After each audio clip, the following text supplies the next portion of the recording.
Today, the US government goes into shutdown. Defense Secretary Hegseth takes aim at generals he calls fat as he warns change is coming to the military.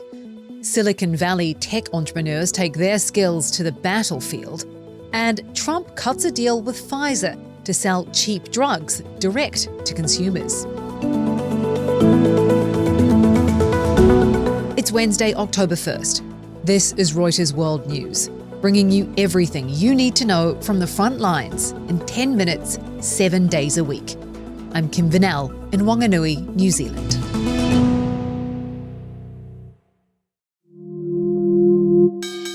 The US government has shut down. At just after midnight, federal funding lapsed after the Senate failed to pass a funding bill, meaning all non-essential services are halted and tens of thousands of workers will be sent home without pay.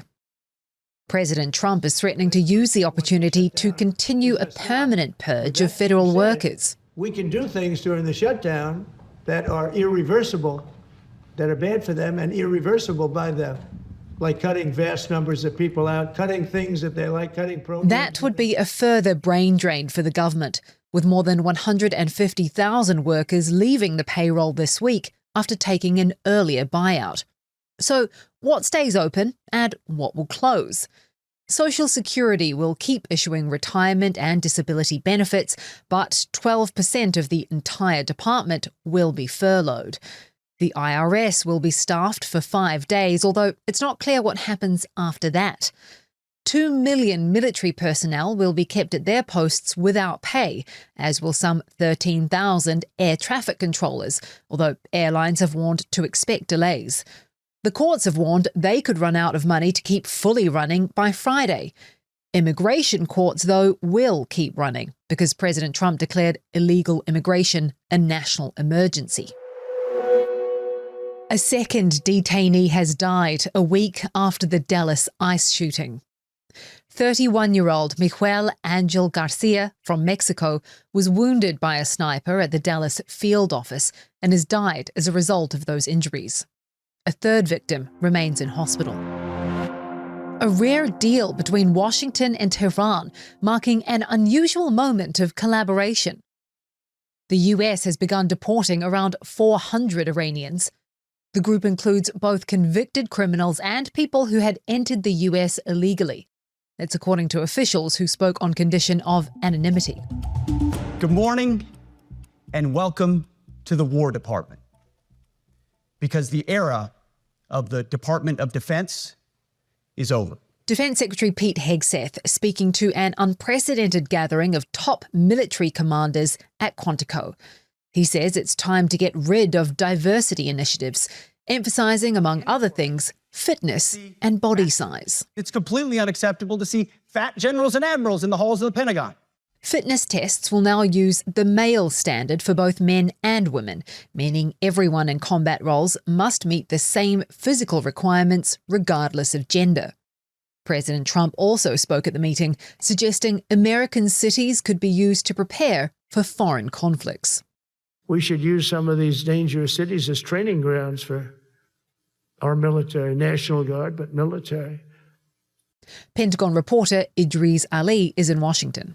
For him to now say, use this as an opportunity to train for, foreign conflicts, for other situations, I think it's going to raise a lot of eyebrows because since the beginning of the United States, there was sort of this understanding that the military would not be involved in the United States. And for the president to be saying it so bluntly in front of generals and admirals who sort of command these forces, I think is really fascinating and for many people scary. Another part of the Pentagon's push to reshape the armed forces involves tapping Silicon Valley entrepreneurs who are turning their talents to military tech. That is the Bullfrog, an AI-powered machine gun that tracks and shoots down drones. It's built by Allen Control Systems, founded by Steve Simoni, a former Silicon Valley star who sold his startup to DoorDash for $125 million. Defense and space reporter David Jeans has more now on the entrepreneurs creating the future of warfare.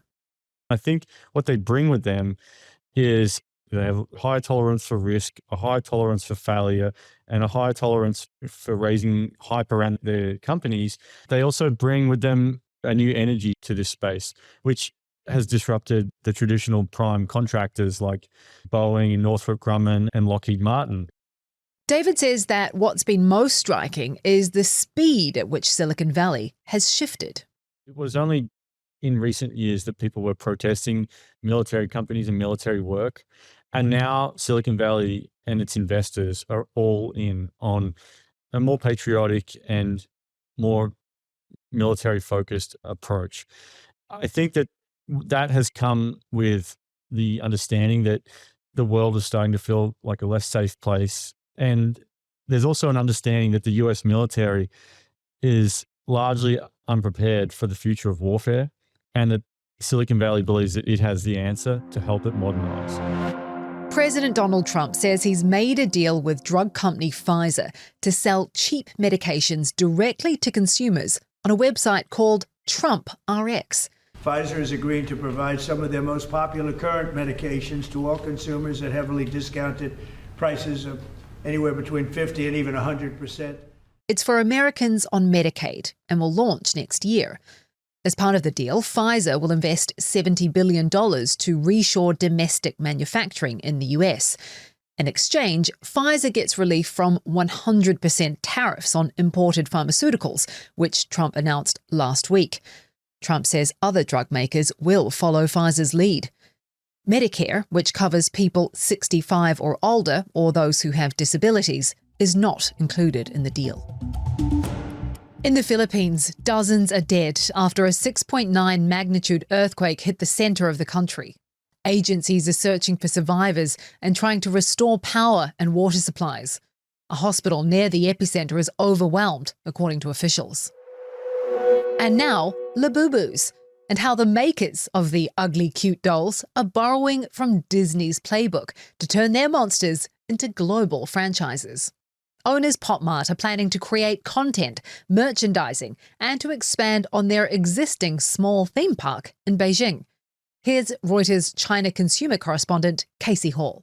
They definitely seem keen to do more in the theme park space without giving a concrete timeline for when that would actually be complete. The CEO of Pop Mart, Wang Ning, has also told Chinese state media that they've spoken to studios about the possibility of content, something like TV or film products, again, without giving a timeline. People are starting to ask questions about the longevity of Labubu's popularity. So it really is vital for them that they can create a situation where they can utilize the popularity of Labubu in a way for a bit longer.